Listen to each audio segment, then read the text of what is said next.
away we go.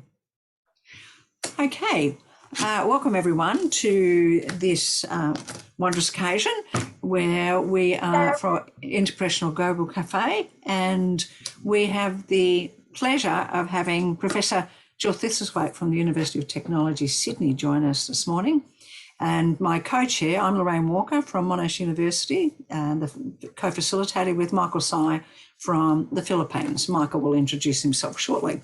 But I'd just like to welcome Jill, who has a long and prolific career in the IPE space. She kind of, has guru status now, I think, and she's been involved in a whole lot of work in the space research, reviews, and is currently the editor of the Journal of Interprofessional Care. So I'll hand over to you, Jill. Thank you so much. Oh, sorry, I'll hand over to Michael first. Hello, Michael. Hi, everyone. Nice to see everybody. I'm seeing a lot of familiar and new faces.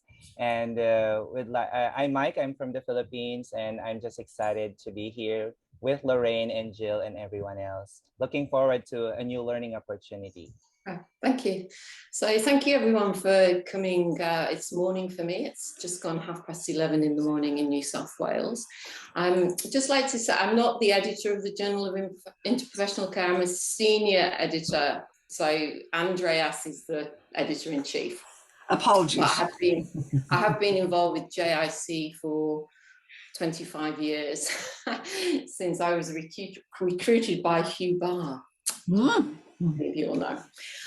So today I'm going to talk about writing, particularly scholarly writing and what that is, but also thinking about what we can learn about writing from collaboration, interprofessional practice, and what interprofessional practice can learn from collaborative writing. So I know that there'll be quite a range of experience on the call today in terms of what people have written and publications. So I hope there's something for everyone here. I'm very happy for people to write comments or questions in the chat as we go along, and I might be able to answer some things as we do go along, but hopefully there will be time for some comments afterwards, and you can ask anything, so please feel free. Right, so let me so I'd just like to acknowledge the traditional owners of the land on which I'm presenting today, who in my case are the Warimi people, and I pay my respects to their elders past, present and emerging. And I'd also like to acknowledge all my co-authors, co-editors and collaborators through the years. So what I'm going to be talking about, a little bit of background, I'll be looking at collaboration and authorship, scholarly writing, what happens if you're accepted or rejected, and that's mainly in terms of journal writing, but I will be looking at other forms of scholarly writing in which you will probably be working in a team. The differences and similarities between collaborative writing and collaborative practice, something towards the end about what I see as quality writing, and then, as I say, hopefully we'll have some time for questions and answers. So a little bit about my experience, and one of the things I was thinking about as I was preparing to do this talk was how many people have I written with over the years? And when I went back, because I'm a bit, sort of nerdish about this, when I went back and counted up through my CV, it was over 180 different people that I've collaborated with in the past, since the 1990s. And that's as authors, as editors, publishers, but mainly people who I've written with and have my name on a byline with. So it's 180 different people. And I was kind of like, wow, I hadn't really thought it was that many. So I've got experience in writing books, book chapters, papers, lots of different types of papers, and then also editing and reviewing. And so I just thought those are just a few of the things, just to show my credentials for doing this talk this morning.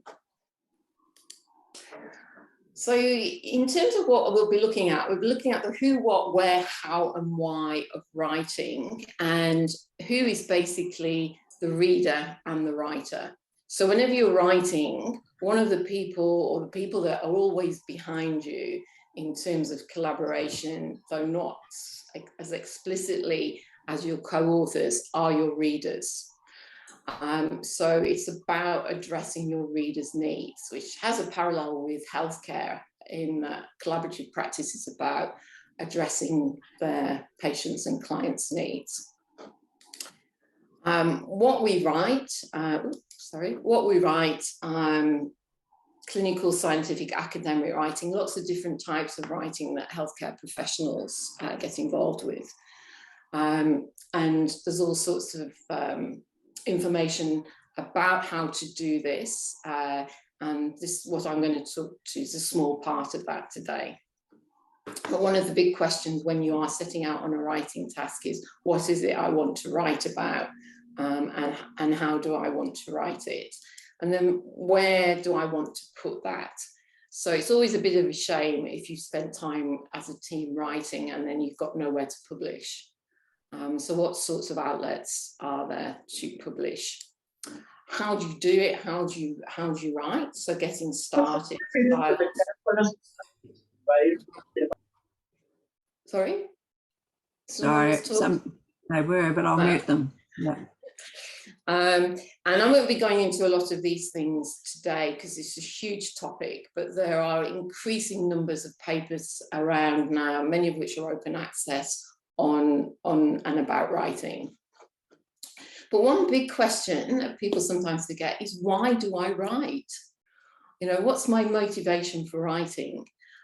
Is it because I want to get a message across? Is it for promotion? Is it for, you know, what motivates me and my team to write? And I think that's one of the things when you are writing with other people, is actually to think about what the motivation is for the different people on your team, because it might affect how they work with you. And writing and publishing is a great way of networking with the wider community in the interprofessional landscape.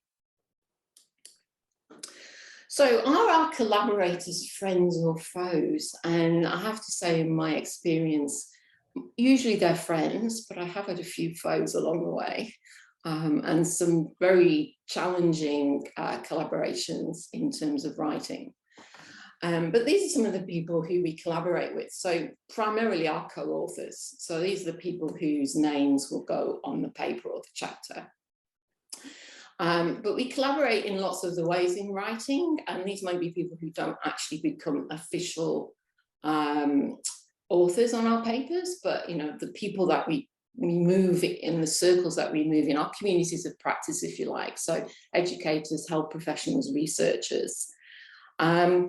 If we're in the looking at editing, so editing a journal or editing a book, which I'll talk a little bit more about later, then you know, our collaborators are our authors who will be writing in that book.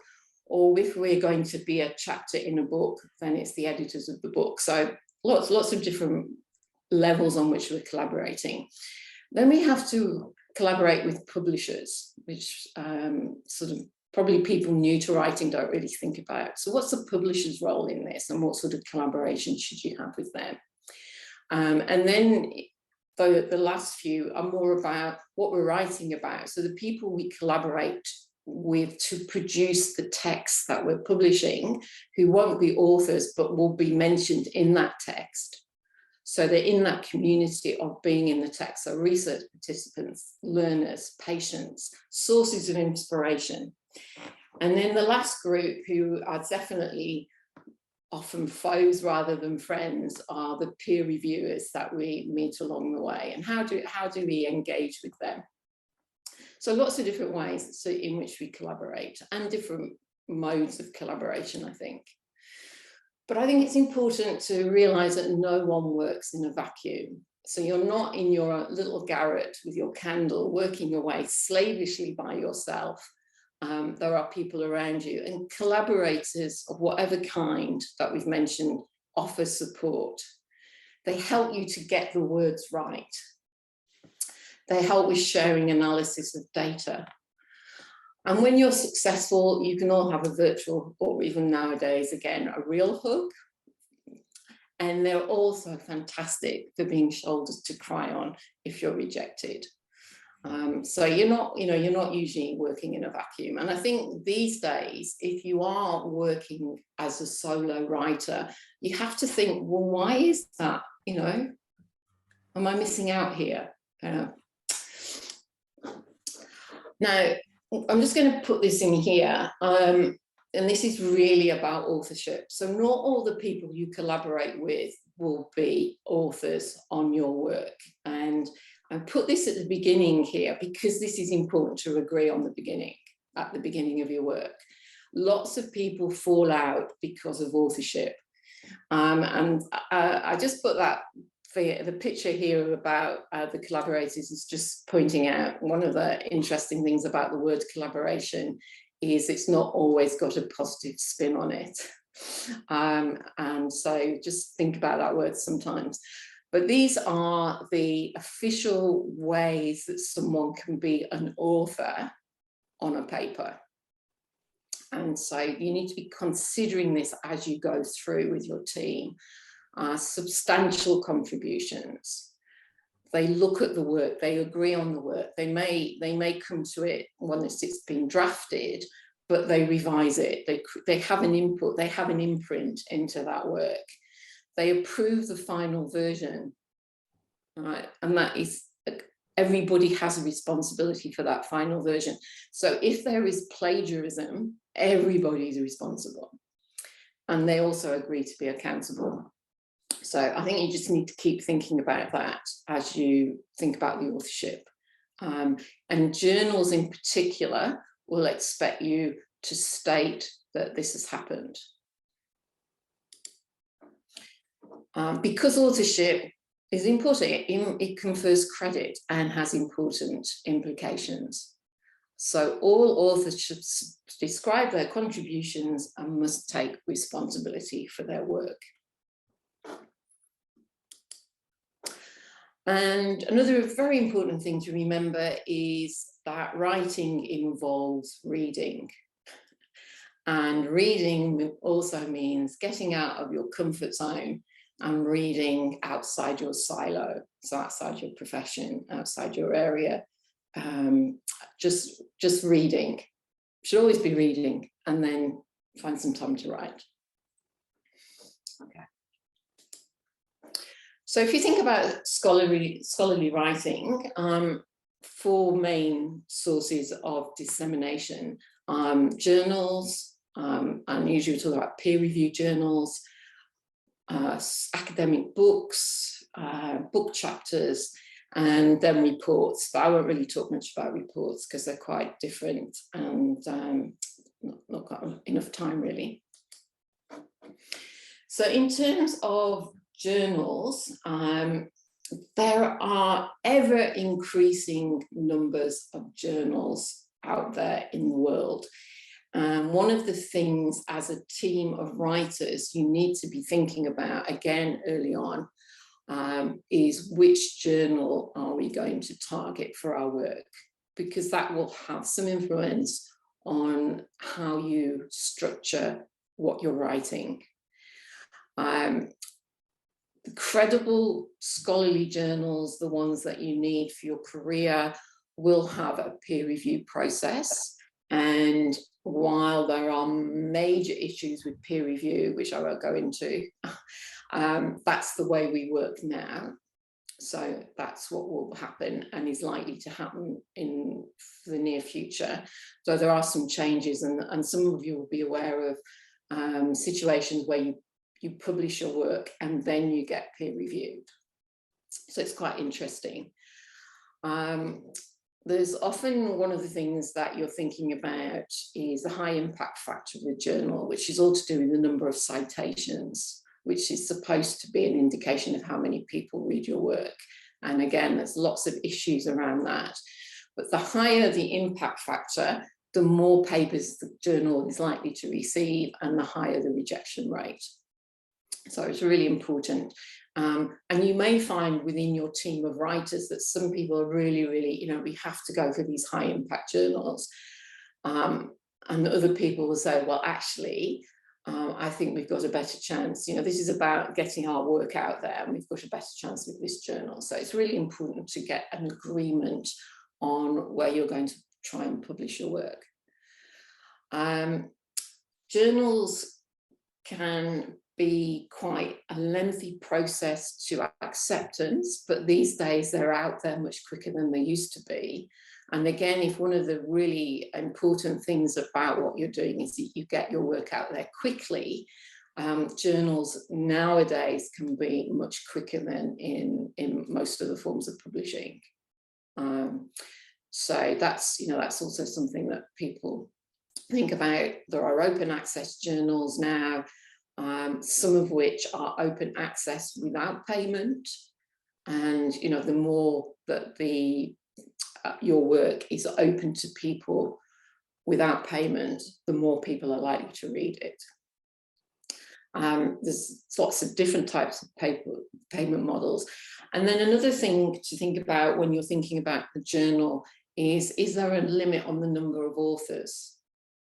Now, in our field, in healthcare, education, evaluation and research, and in a lot of healthcare research itself, in the interprofessional space, you're not going to end up with 30 or 40 authors like some of the clinical trials work that comes through. But journal editors look, you know, they think it's a bit fishy if you've got over a certain number of authors on a paper, because they will go, well, are you sure they've all contributed? So you might need to, you know, that's one of the things to think about when you're thinking about authorship. And then the way you're cited, you know, the more authors there are in the different citation referencing, you know, people start getting left off, you know, they become et al. So you want to be thinking about that as well. Now, books. Probably books are something you tend to get involved with as you become more senior. I think the papers are the early researchers are looking at papers with more senior people. Books tend to be a little bit more into your career.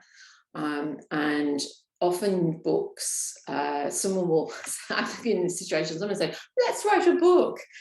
And you go, oh, okay. And I would say the main thing to remember, if someone says to you, let's write a book, always get commissioned before you start to write.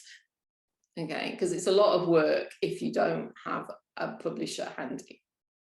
So always say to someone who says that, have you got a publisher? And the way you get a publisher is you have to write a book proposal, and they go out to peer review as well. So, you know, you send a book proposal, which has you have to look at things like competitors, what's out there in this space, what is this going to add, who's going to write, what are the credentials of the writers. You pitch that to the publisher, they send that out for review, and then they commission your book, hopefully.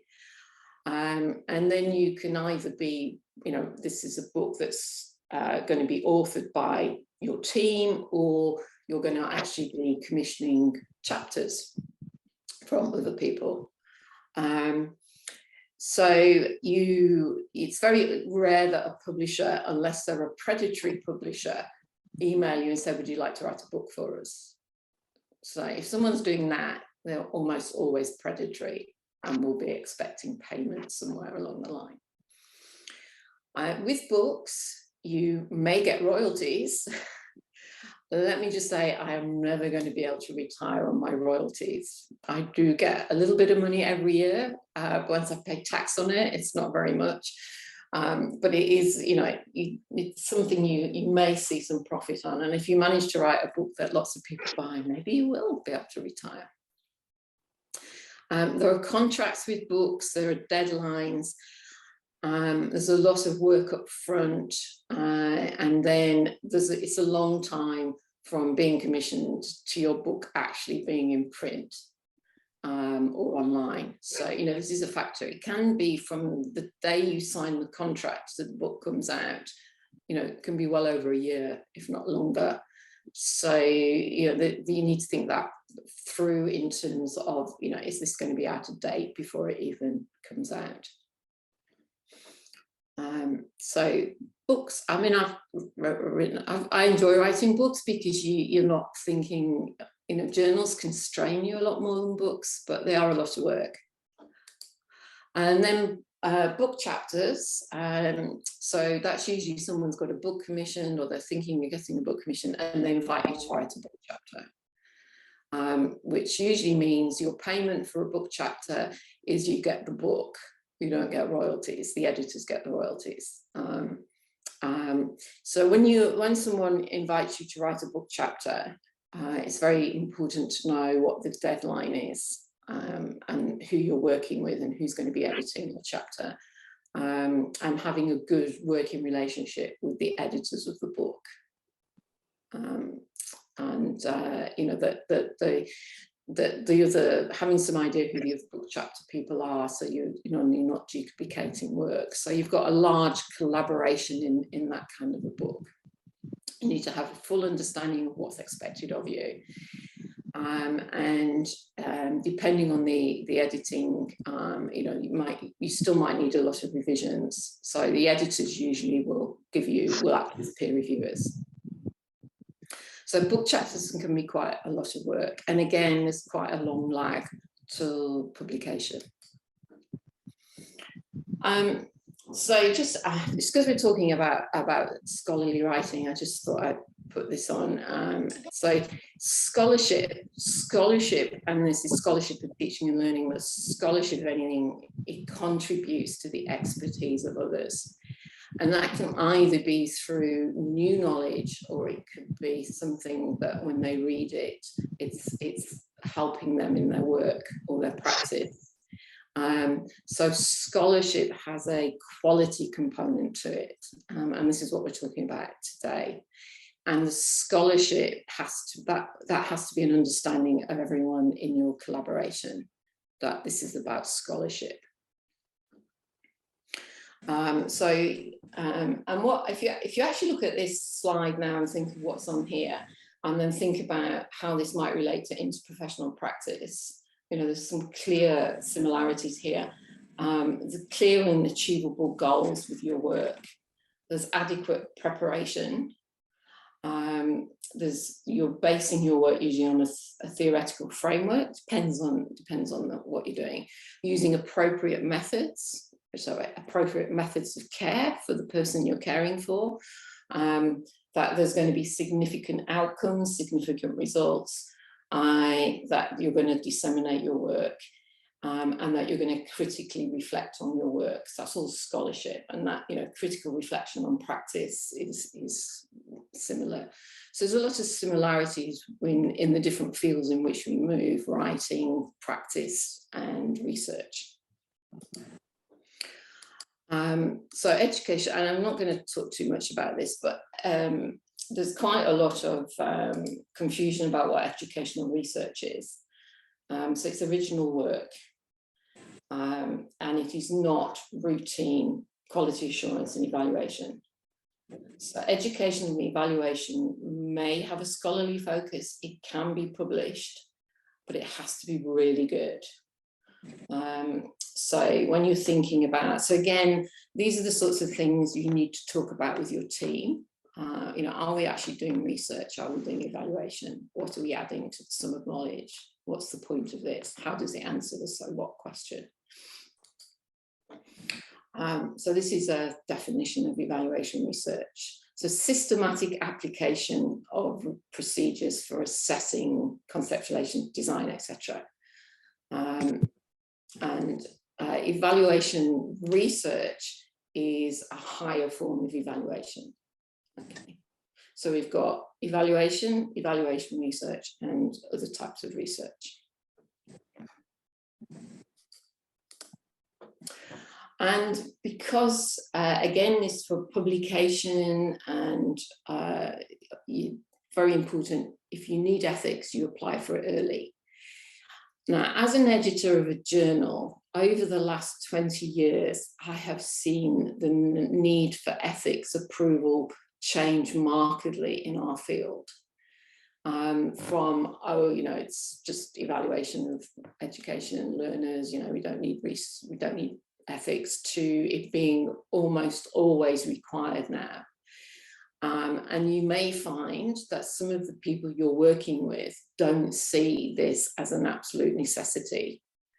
And particularly younger people, younger researchers and particularly people who are in the clinical space will always say, oh, you need ethics for patient research, but they don't necessarily see that you need ethics for learners and students.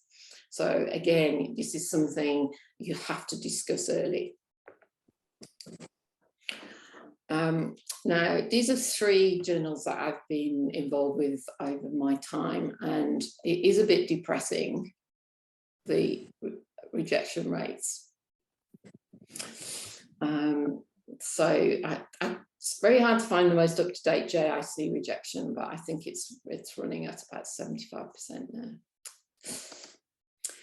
And it's important when you're thinking about rejection that a journal's main responsibilities are towards its readers and not the authors. And what we look for is clear message, argument, detailed methodology, fully contextualized within the existing literature. So you actually demonstrate that you know something about this field. Because the number of times you get people say, oh, this is so innovative, and you go, we were doing that in 1996. So it's about reading, it's just going on reading. And in JIC, there is a glossary of how we use terms. And so it's particularly what we mean by interprofessional, multi-professional, etc. And strong, clear, and evidence-based. And this is from Andreas, who's the editor-in-chief. So, JIC is a scholarly journal. So simple educational evaluation is unlikely to get published in JIC now. And reasons for rejection are similar across most journals. The number of papers you get sent to a journal that have nothing to do with the journal. You won't believe that, but it's true. You go, what's this? Clinical research, anyway. It's just, I don't know if sometimes people just get confused when they're submitting, or they just haven't read the journal. I don't know. Read the author guidelines. So it's in the formatting that's vaguely the same as you'd expect. It's usually obvious when someone's thought, I'm doing this study, and it's so good, I'll look at publishing it. And you think, no, this is an afterthought. You haven't got ethics. You haven't, it's been added on at the end. Poor research question, atheoretical, and to me, one of the really important things is, has this answered my so what question? So what? What are the practical implications? What does this mean? We're writing for healthcare professionals. We're about interprofessional practice. We're about interprofessional education. So what's the importance of this paper in the lives of those readers? What can they take away? What's the take-home message? And also in JIC, the authorship's not been interprofessional. So it's, you've got 6 authors and they're all medical doctors, or 6 authors and they're all nurses. Interprofessional authorship. If your paper is rejected, this is when your collaborators come in useful, but take some time away, and then really, use your reviewers' feedback to help you improve. So if you're interested in some papers, and it's just got 2 papers to show you here. This came out last year with my colleague Elizabeth Anderson, who's at the University of Leicester. So we wrote it, and it is quite specifically aimed at JIC. But there's lots of papers like this around about different journals. And then this one was quite an interesting one, which is from 2019, which was about interprofessional team writing. So around that collaboration. And that's quite useful. And there's a few lists in here that are very helpful. It's not as if it's new stuff, but it's been gathered together in one paper. So that's some quite famous interprofessional names amongst that, for some of you recognise them, amongst that authorship. So what does collaborative writing tell us about interprofessional practice? Choose your collaborators wisely. Choose your team wisely. Bring in a range of expertise, different values, different perspectives. Practicing healthcare professionals, academics, educators, patients, if that's appropriate. They may not all be authors, but they help you see the bigger picture. When you're collaborating with someone, it's helpful, it's polite to read their work, get some idea of their style. In that collaboration, everyone to understand their roles and responsibilities. That's just exactly the same as a healthcare team. What have been your roles and responsibilities in previous work? What's it going to be in this work? You know, what are you best at? What's going to be useful for you and us from your background? Another one about healthcare teams: meet regularly to discuss goals and progress. And you know, this is also you know, choose a time when people can meet. You know, if there's always a couple of people who are it's just not the right time zone, you know, I'll think of ways around that. You know, people get left out. So meeting regularly, and, you know, that can be virtually. Share your writing and don't be precious. Some people find it really, you know, they're quite happy to send something off to a journal and the peer review process, but they find it actually more difficult to share it within the team and get that immediate discussion about their work. So you really got to be, you know, this is a team process, so you have to be comfortable with your team members and respect them. And really important, establishing timelines and reviewing those regularly. So again, really, you know, the same sorts of things about practice, healthcare practice. And I use this diagram from some of Scott Reeves' work, which is, God, now 12 years old, about the different types of interprofessional work. And, you know, a team is a very specific type of work within these wider circles. And I think this team that's meeting regularly and reviewing their work and sharing their work and, you know, all of these things that we've just mentioned is the team, and is the team of authors. And then in your collaboration, you've got these other people that are helping you. So for example, an example of that would be, say, someone, if you are doing a statistic, you've got some sort of statistics in your paper, you might ask a statistician for some help, but they wouldn't qualify as an author. So they would be an acknowledgement. Sorry. So think about that. So other people that you collaborate with in this wider group are acknowledgements. Then you've got that organisational support, which might be your academic organisation who sort of help you with your administration. The editor are in that another bigger group, and then the wider community, your critical friends. So I think, again, you know, this is very much parallels with how we work in healthcare, where we have a small team and then all these other people that we work with, and all of those need different ways of working, but with some very important generic ways of doing that. And this is from the paper I just mentioned in JIC. Relationship and communication issues that affect healthcare teams' abilities to work together effectively can also occur in interprofessional team writing. So again, this is that's how we use that symbiosis of what we do to inform writing and practice. So hierarchy, exclusion, poor handoffs, poor, you know, lack of respect, etc. Okay. So recommendations from a variety of sources.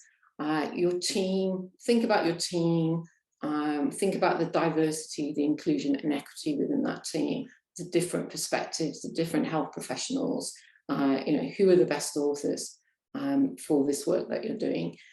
Agree ground rules of how you're going to work together. Mention team roles and responsibilities, who's going to do what, but be flexible as the project evolves. Clear goals, share commitment, define authorship, establish the timeline and how you will manage risks if the timeline goes awry. Who's going to be the leader? Is it a rotating leadership? Is the leader the one who's going to be identified as the corresponding author? How are you going to manage that? What's the best model for your particular team? How often are you going to meet? Are you going to make sure that people can meet? How long are you going to meet for? Agree on, really important this, how are you going to share your documents? So when you're revising, you're adding, subtracting, whatever, editing documents, how are you going to share them between the team members? So you've got adequate version control, and someone is, the keeper of the main copy that is the one, the current copy. Be able to respond to feedback, be respectful with feedback, give feedback that people can act on and not just generic feedback. Be open to change. Be open to change for that you will listen. You can argue. You might say, I actually don't agree with you, and then you can have that discussion within the team.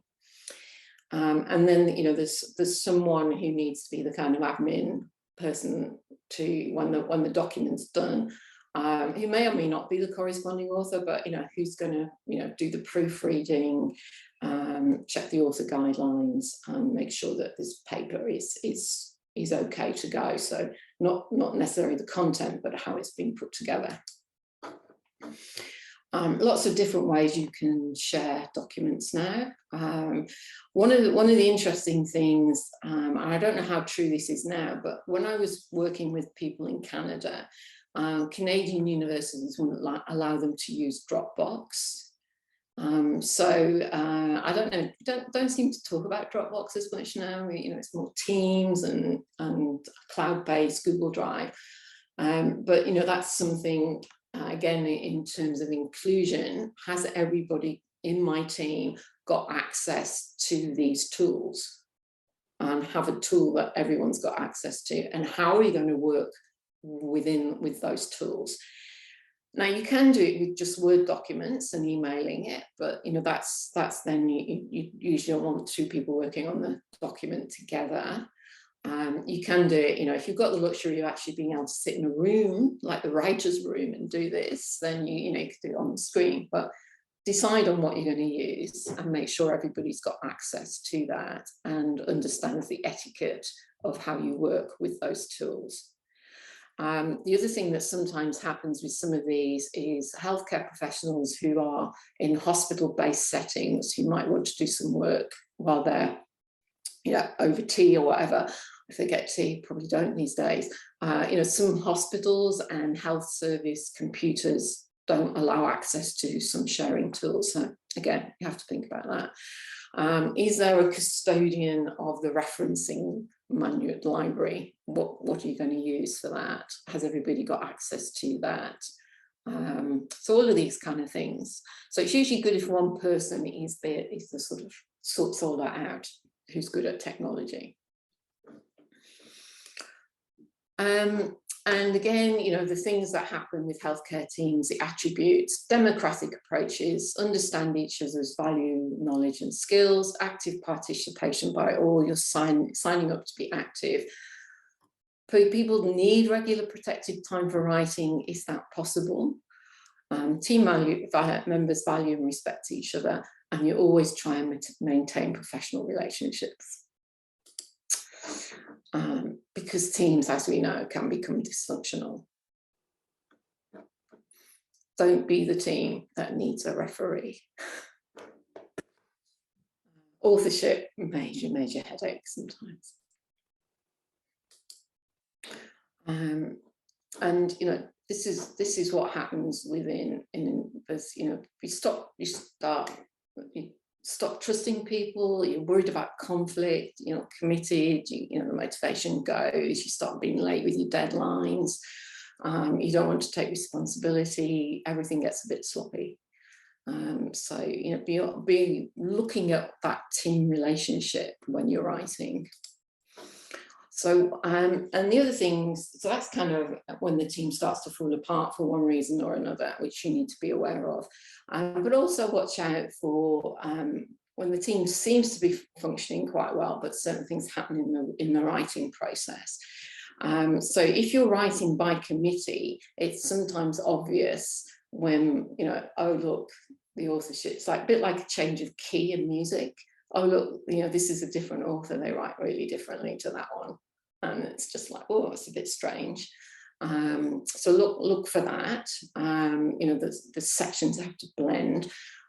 People use their own jargon in the health professions. So, you know, make sure you all understand the jargon that you're using, and then maybe think of readers, and it's, you know, should this be in proper English and not jargon? Consistency in grammar and spelling. One of the things, I don't know about the Australians on this call, there is Australians tend to have capital letters for nouns that most other people don't put capital letters with. And so you'll be right, you've got a piece of work and you're going through it, and sometimes university's got a capital U and sometimes it hasn't, and sometimes doctors got a capital D and sometimes it hasn't. And so, you know, be consistent. Someone needs to do that. And, you know, you might have a professional editor looking at this with your book, but most of the time you don't. So you just have, you know, this is, try and think this is what's going out into the world is how it's leaving you. That you're not going to have an editor looking at it. You tend to, some people just cannot keep to word counts, and then it gets a bit fraught. We're 1,000 words over. What are we going to cut? And I go, you can't cut my bit, you know. It's like, and then if you cut out, it's a bit like ending up on the editing of a film. You know, this person's an actor, but they're actually no longer in the film because it's all been edited out. Are they still an author? What do you do then? Watch out for some authors, everything they cite is their own work. Now, that might be appropriate if you're building on work, but it's not appropriate if it's only what they cite. So sometimes you have to rein people in. Plagiarism, you know, be quite sure everyone understands the rules of plagiarism. And, you know, if there is interdisciplinary conflict, and here I'm using interdisciplinary rather than interprofessional, you know, the qualitative, quantitative divide. Yeah, if there's conflict, use it for good. You can have some really interesting arguments about, you know, what this all means, and we can learn from each other. And these are some of the sticky problems I've had in my time. People who don't adhere to deadlines. Oh, you'll get it tomorrow. Oh, you'll get it next week. Oh, what do you do? What do you do? Yeah, you might lose a friend. Only interested in their own work and not engaging with others. Yeah, that's, I've had that. Can't write well. So, you know, not everyone has good grammar, and you know, that's, you can work around that because you can help each other. If they have English, and I've edited a few books with chapters by people who've got English as a second and third language, and I respect them because I couldn't write a chapter in another language. So that's your problem, not theirs. But you may need to do quite a bit of editing of the English and then check it with them. And usually people are quite happy for you to do that. But that can be quite a lot of work if you have got authors who are writing in English as a second or third language. People who just go missing, you know, they just don't answer emails. They just don't, you know, nothing happened. Where are they? Where are these people? And you just, you know, you get your deadlines are going, and anyway. And then people who don't actually stick to the brief, who are writing about something completely other than the topic which the chapter is supposed to be about. And I hope that as well. as it says here, scholarly publication is an endeavour based on trust. You can only trust so far, and people have to earn trust, which goes back to who you choose for your team. And when you're chosen to be in a team, people need to be able to trust you. And just in the last couple of minutes, a little bit about style. Oops. Style matters very much. Writing should be enjoyable to read. Long is not necessarily better. And I like to think of writing style. So this is the old-fashioned way they used to measure ice dancing in the old days. And this is Tubble and Dean, who are probably the best ice dancers that have ever been on the ice. And they used to mark their skating in terms of technical merit and artistic impression. And I liken that to technical merit is the content, and artistic impression is how you write. And you should get both of these right. And I was thinking of it clear, technical, elegant, artistic. And the academic is slightly different than popular writing, but it still should be clear and it still should be readable. And you need to try and avoid the passive voice as much as possible. And some of the people who go missing in action have got writer's block, or so they say. And that's when it's good to be in a team, because you can inspire them to write. Okay. And it can't be an excuse.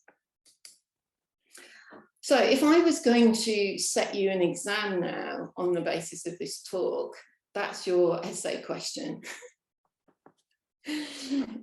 But we won't do that. But if you wanted it, that's I think one of the things. Okay, so that's my presentation, and I'm going to stop screen sharing and have any comments, questions. Oh, there's a lot of people here now. Wow. I didn't realize there were so many people. Ask anything. Lorraine? I think Priya, you're on mute, Lorraine. Priya is raising her hand. We can begin the open forum. Priya, you can. Yeah, thanks so much, Mike, and thanks so much, Jill. It was really nice listening to you. Nice to see you.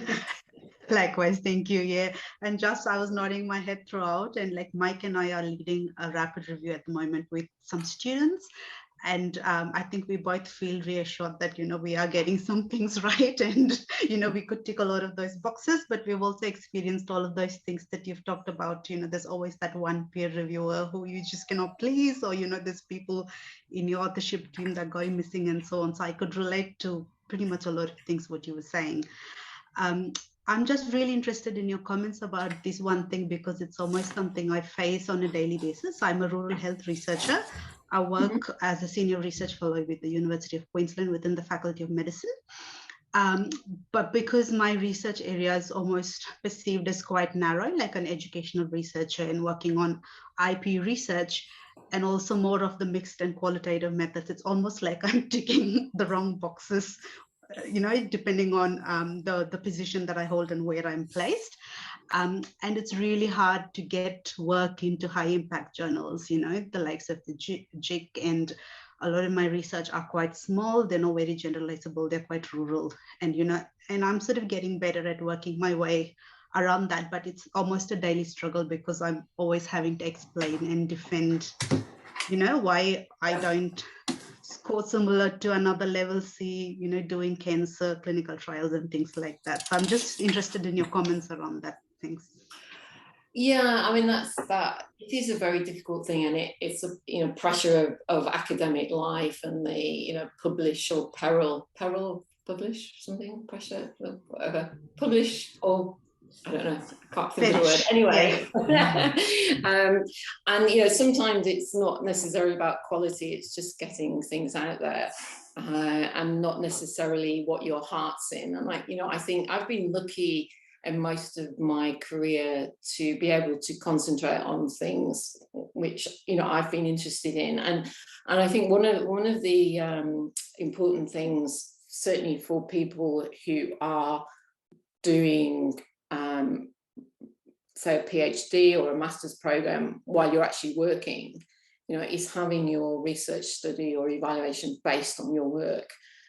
So it's all meshed together. So I think I've been quite lucky, but I think the pressures now are really difficult. So that it's about who's in your team. I mean, I know you've published in some high impact factor journals, so I think you're doing okay. And as a novice, I think it'd be it's up to us as senior people to ensure within a team, and I didn't mention this specifically, that there is someone fairly inexperienced in our team that we bring along. And I can certainly look back on my career and think of all the people I've written with where I was on their first publication, so it's that mentoring and bringing them along, and and talking to your line managers about what you're doing. But it is difficult, and we need good educational research. So, and that's one of the things about educational research is kind of badged as scholarship of teaching and learning as opposed to being core research. But it's negotiating with your line managers about what you're doing, and also getting on a paper as an author with someone senior, and then saying, well, look, I am getting somewhere now, but it's hard. Rejection. Thank you. And everyone gets rejected, so it's like I always used to think with young patients in when I was in general practice, you have to have your heart broken once in life to see what it's all about, and you have to be rejected at least once to understand. Anything else?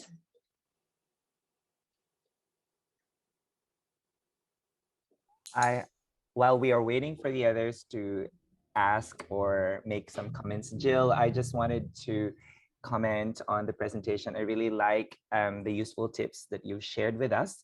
I think one of the things that I want to ask you is, because there are times that you are involved with so many research projects, and there are times that you yourself couldn't really commit to the task, like for example, reviewing papers, screening papers, or doing analysis. One of the things that I find very interprofessional, or I think the competency of communicating, if for example you're part of a team and that you couldn't be there at this moment, and just being able to communicate that, I think that's one way to make sure that the team leader knows where you are at. And my experience is I have been, fortunately, I've been involved with really good leaders, and they are just very gracious enough to say that, oh, what do you think you can do at the moment? Or do you want to do something else later in the process? What can you comment on that, Jill? What are the other tips or useful ways on how we can communicate our commitments, especially when we are swamped with work, with teaching, administrative work, etc. Well, I think one of the important things to learn is to be able to say no. Okay, we don't. We feel bad. I don't know about how many of you, but I mean, at one point, and it's not so much now, but you'd be asked to review a paper, say, every day, and you cannot do that. And if you did do it, you'd be doing it badly. So you have to learn to say no, and you have to learn to say no. There's the things that politically and sort of career-wise you shouldn't say no to, and then there are things which you'd like to do. but you really can't do well, and you can say no without losing face. And then, you know, there's the things that you probably should say no to, but they're so interesting, you know, it's worth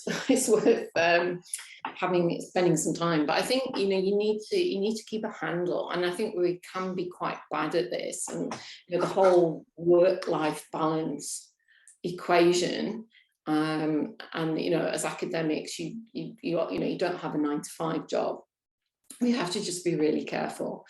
And I think, you know, it's better not to do something than to do it badly, because if you're in a team and you start to let your team down, then they won't ask you again. You know, so, and everybody's in the same position, so you just have to be very honest. And if you are doing your job well, but you're just finding it a bit difficult to meet a deadline, then be honest about it. You know, I'm prioritizing then becomes important, and sometimes we're not very good at doing that. Okay, we have Anthony with his Thanks, Jill. Tony. Yeah, hey, sorry. Nice work, Jill. It was an excellent presentation. I appreciate it.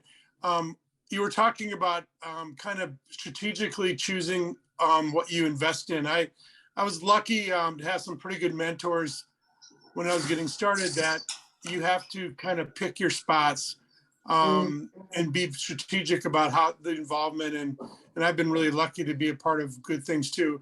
And actually, as an associate editor for Journal of Professional Care, I'd look pretty closely at how much work some of the reviewers have been doing. Like I have a tendency, if they have ones in the queue that they're working on and they've just did one like 25 days ago, I'll move on to other reviewers, because I know that even though they might say yes, they've done enough work. There's plenty of room to spread that around. So that's one of the things I try to do as an associate editor. I really try to look at who's got some, you know, it's been a little while since they've reviewed one or something like that.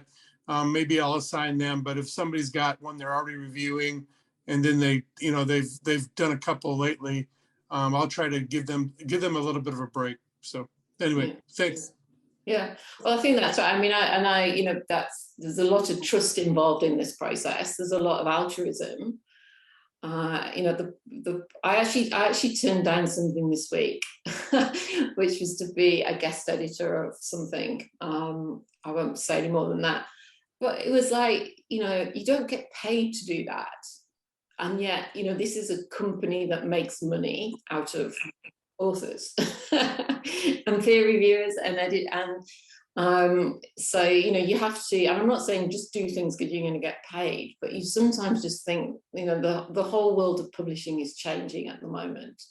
And, you know, things are being looked at in a different way. But, you know, there is a lot of that.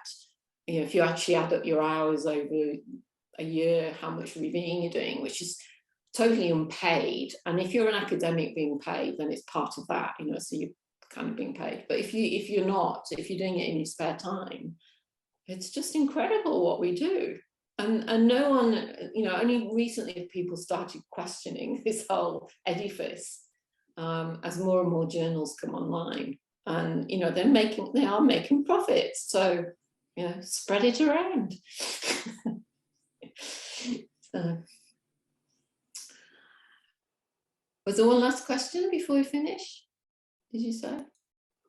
Sorry, Jill, I had a question. I was just wondering, I know there's a trend to having the peer reviewers identified, or asking whether they want their name to be on the paper, a bit of a change in the peer review process. I'm just wondering what your thoughts on that. Do you think that's a positive step to, you know, demonstrate transparency and openness? Yeah. Well, I do. I think if you're going to give feedback to a colleague, you should be prepared to put your name on. I really do. I mean, I think it's both ways. You know, the double blind, that used to be the case, so you didn't get to see who the authors were.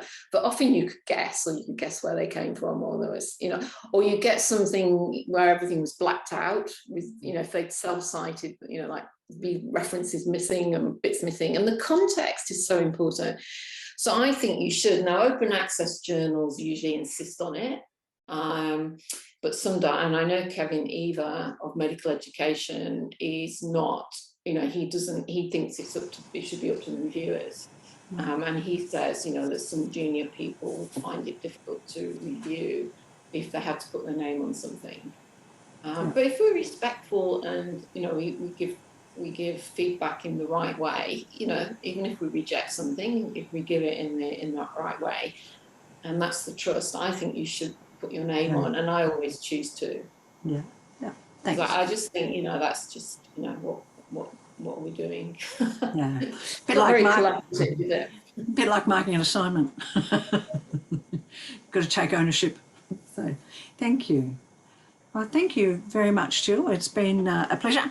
Thank you for your, as Tony said, for your wonderful information and a great presentation. And so Michael's going to do a bit of a plug for the next group. Okay, thank you again, Jill. We'd just like to, sorry, I'll be sharing my screen to promote the next Global Cafe. Wait a moment.